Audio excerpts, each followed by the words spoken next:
Good morning, one and all.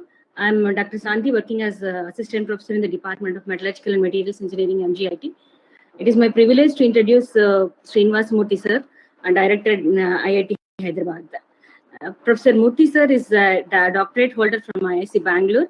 After long years of teaching at IIT Kharagpur and IIT Madras, he has joined as a Director IIT Hyderabad. He has a long list of more than 400 research publications and 4 books to his credit. Also, he has professor at Ryerson University, Canada, and also was an associate faculty of the School of Engineering, University of British Columbia, Canada. He is famously known for his work in nanocomposites, nanocrystalline materials, modification of aluminum-based alloys, and many more.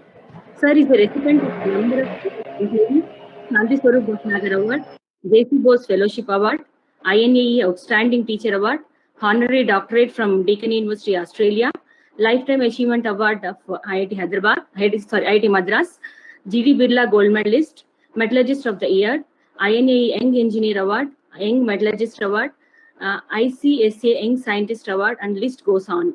He's a fellow member of a great number of academic organizations. Good morning, sir. We graciously welcome you, sir.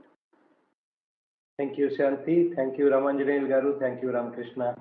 It's wonderful to meet all of you and all the students today morning. And I heard that the majority of the students are the BTech students. So I would particularly address the BTech students. And I have been asked to speak more on the opportunities after the BTech. So I will not go more into the technical aspects of the research that we do or anything of that nature, but I will stick to that particular aspect. So the moment you talk about opportunities, I would say that to a large extent, it depends on what you want to be.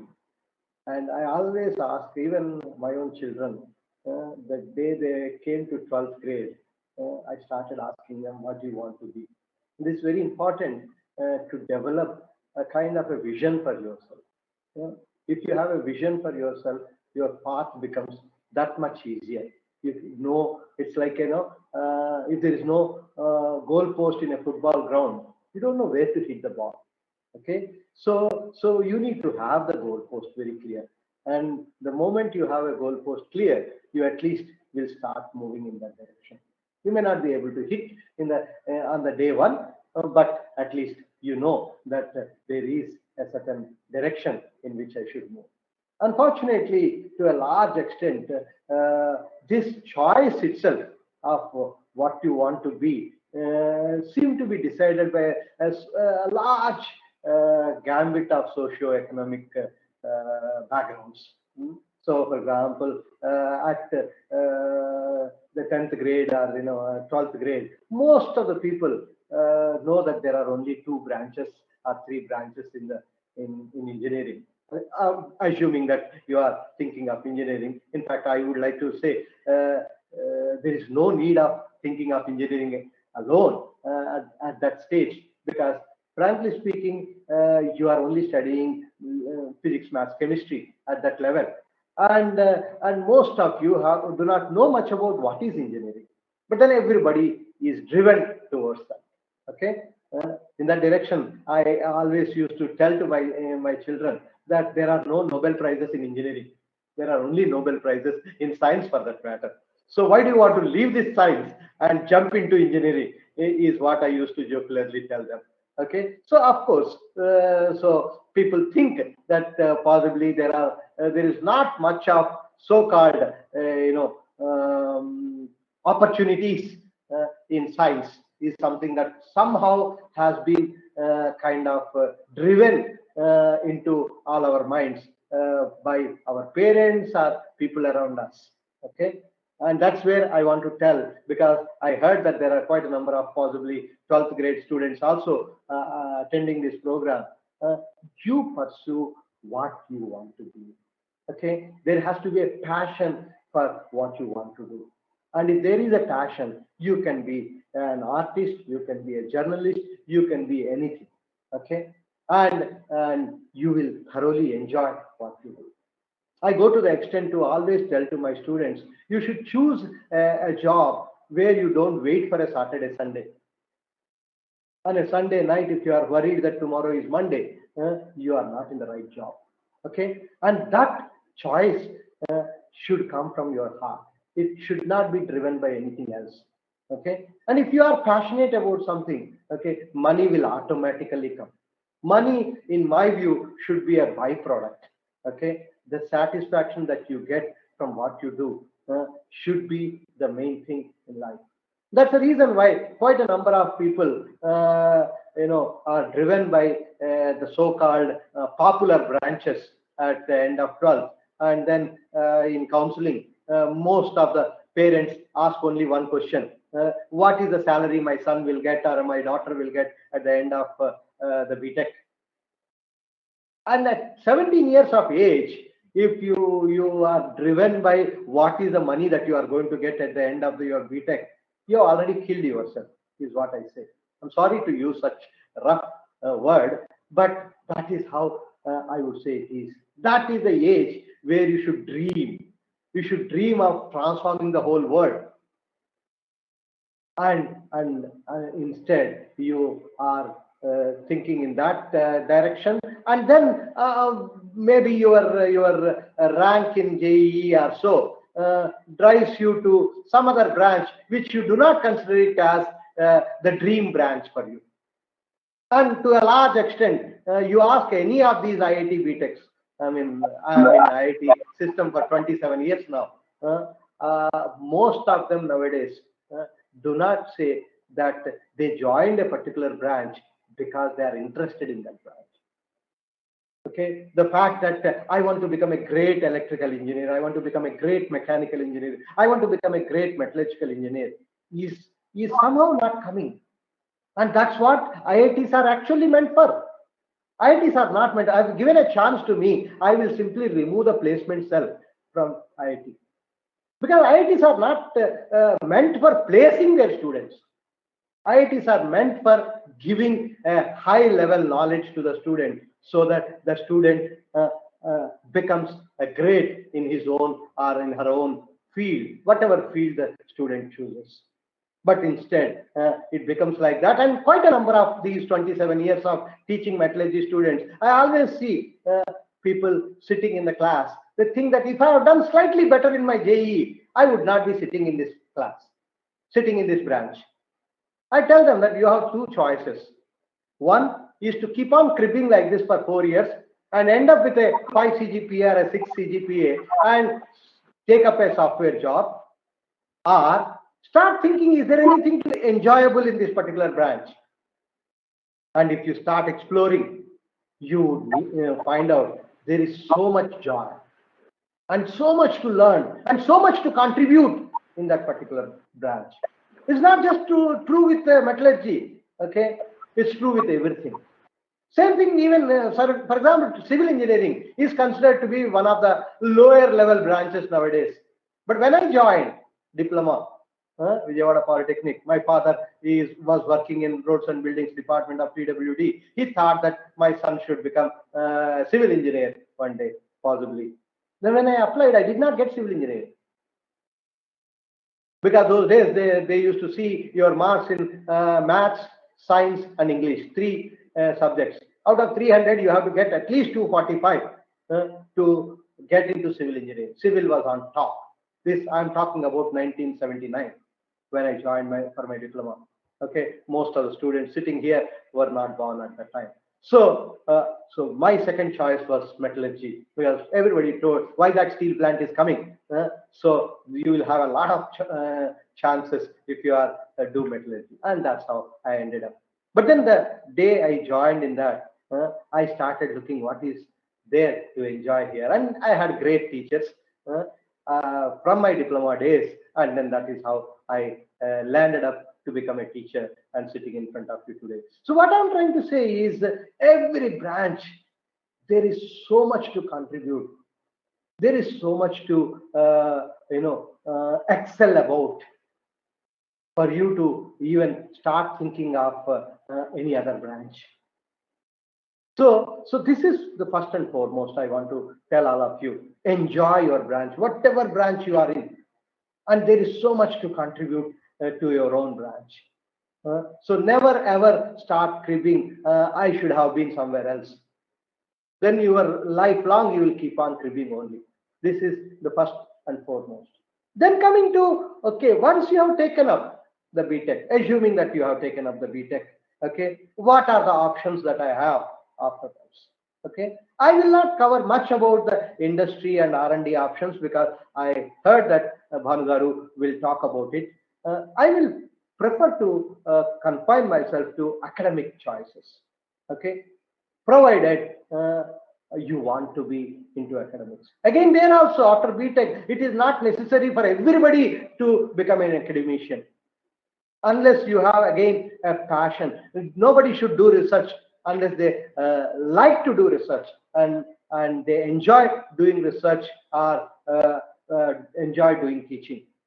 I mean, in fact, I go to the extent to say that if teaching is your second preference, and you have come into teaching because you didn't get some other job that you are looking for, you are going to ruin the future of so many generations of students. Teaching is such a profession where one should thoroughly enjoy and love that profession. And this is very, very important, particularly. Same thing true with even research. Okay, unless you are interested, I mean, that's why I say quite a number of students think of research as an option because they give you 31,000 for the first 2 years, 35,000 for the remaining 3 years. And for such people with that kind of idea should never come into research, I would say. Because research is something where you contribute something new. Okay, every PhD, people should feel the pride that I am doing something which nobody else, to the best of my knowledge, has done. And that needs a lot of commitment from your side. It's a 24/7 job. PhD is not a job of a 9 to 5 kind of a thing. So please think about it carefully. What do you want to be? Do you want to be a CEO of a company 20 years down the line? This is the question that I ask every first year BTech student. What do you want to be 20 years down the line? Please make that very clear for you as early as possible. And once you have that clarity, as I started the whole discussion saying that the goal has to be clear. If my goal is clear, that way I will start moving.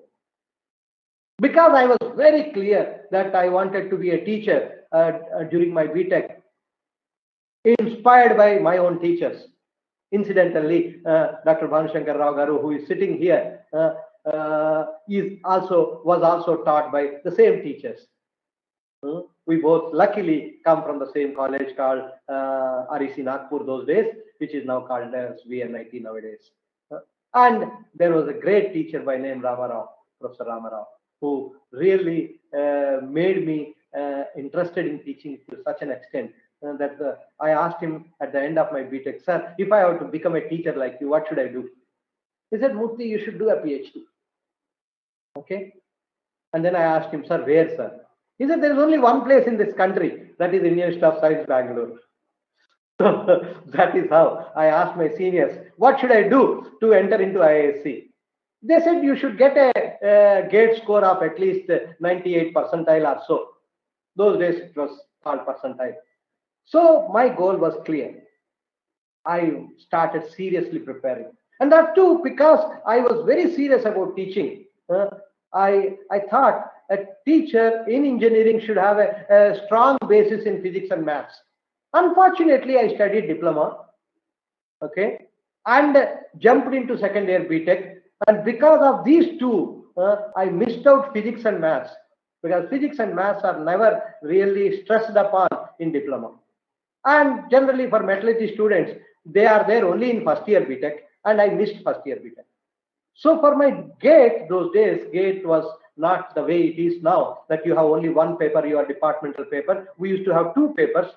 One paper is your departmental, another paper. Out of 11 subjects, you have to choose 5 subjects and write an exam for those 5 subjects. I picked up physics and chemistry, mathematics as 2 of the subjects. Physics, mathematics, geology, I remember, material science and thermodynamics. These were the 5 subjects that I picked up. And 6 months I have prepared seriously on physics and mathematics to be able to do well, and got some good rank in GATE those days, and then entered into IIT. So what I'm telling this is that that much preparation is required. Once you have a goal clear, then preparation automatically happens. There is a Sanskrit saying, Anukulyasya sankalpam pratikulyasya varjanam. Once your goal is clear, whatever is anukula means that which helps you to move towards the goal. You have to strengthen those habits and those attitudes inside you. And pratikulyasya varjanam. Okay, whatever is pratikula, whatever is not conducive towards your goal, you should be able to learn to drop off and then move in that direction. That's exactly is very important for anybody who has a goal set for himself or herself. So this is very important. You have to ask yourself, what do I want to be? Typically, there are three possibilities for a BTech student. One, to enter into an industry and grow in an industry to a level of a CEO, let us say. Second is to join an R&D organization like Bhanushankar Rao Garu has done for about 40 years. He has contributed to the atomic energy, growth of atomic energy field in this whole country, and has done immense contributions in that field. The third that is available to you is this, what is called the research and teaching together. Whereas in an R&D lab, to a large extent it is research, but nowadays most of the research labs in India at least have also a teaching component. For example, Atomic Energy has started what is called Homi Bhabha University, and CSIR has started what is called ACSIR. DRDO has their own DIAT, and ISRO has started their own IAST. So that way, all the main research wings of India, the DRDO, the DAE, the CSIR, all of them have also started giving importance to teaching, and they also started their own academies. But otherwise, generally, their intention is supposed to be research and bring out indigenous technologies. That is what is the role of all these, and particularly keeping the mantra that our Prime Minister has recently given to all of us, Atmanirbhar Bharat. The only solution for that is developing indigenous technologies. And that's why you are all at the right time.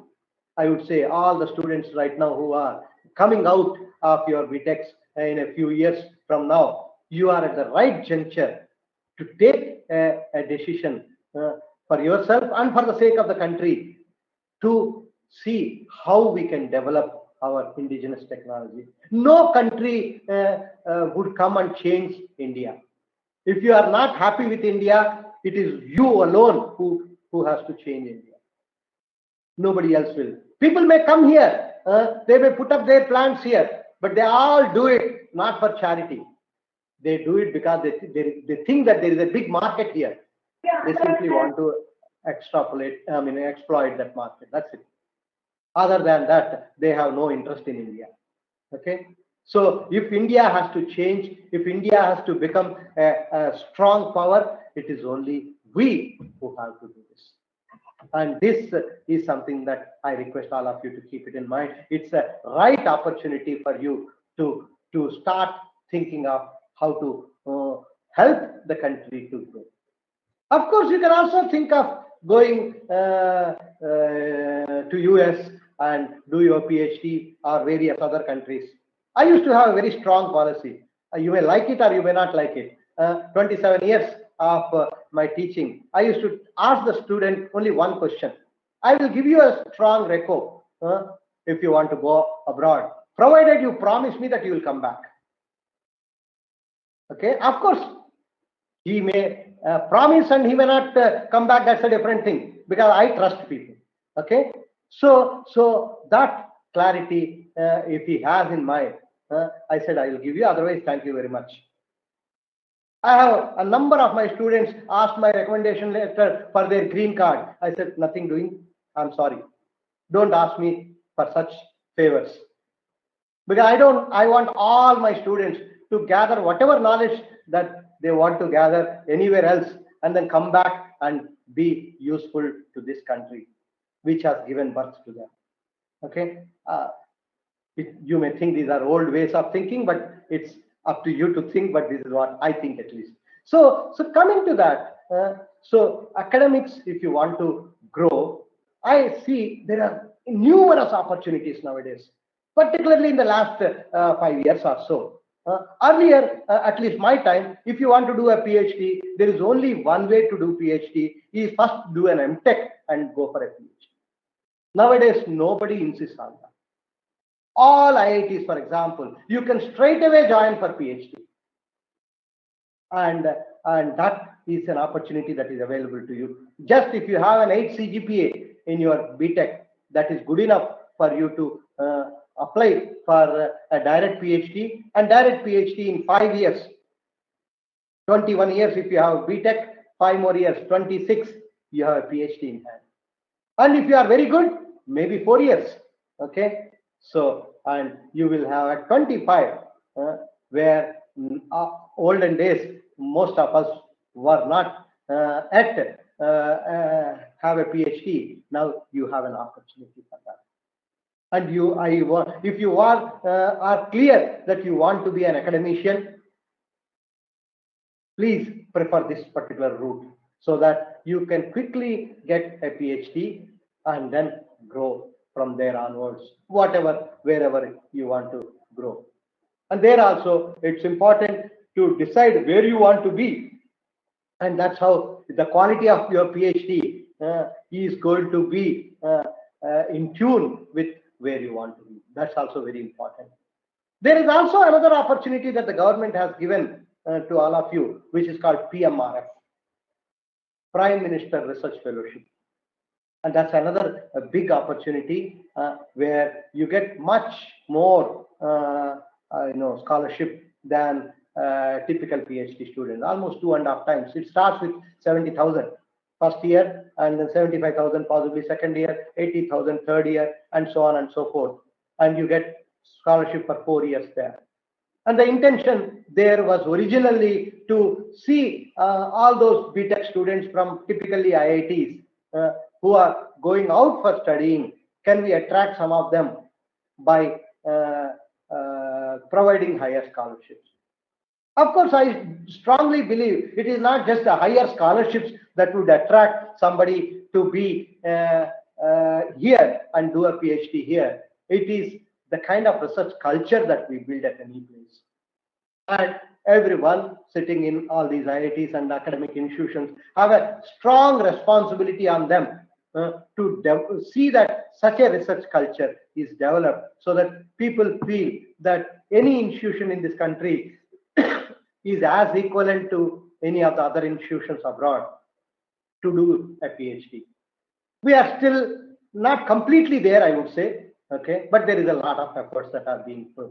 For example, as a researcher, I always felt that my institute, wherever I am working, should have the best facilities so that students will feel as if wherever they go, they get almost similar facilities as what we have here, and they will not have better facilities any place. So I tried my best, because I'm mostly a microscopist. I tried my best to bring the best microscopes when I was at IIT Madras. We got a Titan, we got 4 TEMs there, and we also brought an atom probe. The first Indian institute to bring an atom probe, which costed us about 40 crores to set up that particular facility. But I felt, having worked in that particular field for quite some time, I felt this is something that we should have it in India. Tell to our students that many of my students who go for PhDs abroad somewhere, they do not have an atom probe at their place, but it is at IIT Madras. Now, it is there even at IISc Bangalore also, and a number of other institutions are also thinking of it. We have also made this as a national facility at IIT Madras. But just to tell you that there is a lot of responsibility on our side also to ensure that these facilities are set up. So, and PMRF, for your information, was originally meant for IIT BTechs, but has been extended to everybody. Just to tell you that this year, 2020 PMRF selections, the topper in metallurgy was from RGUKT. Okay, he is from RGUKT. Okay, a girl by name Sujata. I was fortunate to have mentored her during her third year when she came to IIT Madras, and 2 months she spent. And now, luckily, she decided and she said, if I do PhD, I would like to do only with you. Okay, so she joined for PhD with me here. So just to tell you that you need not be from an IIT or an NIT to get a PMRF fellowship. Okay, you can, an MGIT student, for example, has an equal right, an opportunity to get that. And there were only 3 students chosen in metallurgy this year, and she was the topper among those 3. And just to tell you that. And from this year onwards, the PMRF whole selection process has changed. So there is no more you apply for PMRF before you join for PhD. That has been completely changed now. So there are 2 ways of getting PMRF now. One is after you join any IIT, okay, for or they have a certain NIRF ranking institution. I think 25 ranks or something like that. I don't remember exactly. But if you are a part of what is called PMRF eligible institutions, they have defined certain institutions called PMRF eligible institutions. And if you get a PhD there, and then the head of the department and the institute, among the students who have been selected for PhD, they pick up a certain numbers and nominate them for a higher committee, which is a national level committee, and the national level committee selects the people from that list of nominated people. So this is a new thing that is starting from 2020. And then 2021, I would say, or 20 December, because PMRF is done twice a year. As far as 2020 July is concerned, it was the previous methodology where people apply. There is also what is called lateral entry. People who have already joined, completed a year in an IIT, they also, if they are doing well, the department can nominate them. And they, again, the selection committee will pick up some people from them. So this is a methodology which is much more, I would say, makes it easier for students to get a PMRF fellowship and be able to enjoy a higher fellowship. But at the same time, you know, any higher fellowship also comes with certain commitment from you. So there are going to be certain requirements that you need to perform much better than the rest of the students. And whether you have that spark or not is what is judged in the PMRF interview. So this is another opportunity. So just to tell you, there are numerous opportunities that are available. Okay, so it is not that you have to think of only an MTech. And even MTech, there are quite a number of places now where there are large number of industry-oriented MTech programs. For example, at least in the IIT Hyderabad, I can tell you, we started an MTech in additive manufacturing. We started an MTech in cyber security. We started an MTech in smart mobility, and a number of such MTech programs, because we strongly believe that at the MTech level, there has to be a very strong industry-oriented teaching, so that the students who come out of the MTech can be better absorbed into an industry. So that option is available, provided you think that after your BTech, your job opportunities in industry are not as good as what it would be if you do an MTech.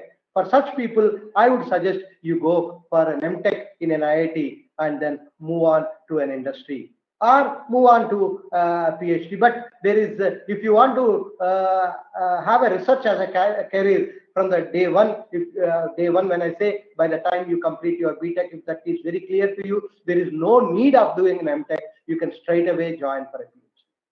You can also convert from MTech to PhD. This is also, most of the IITs allow this.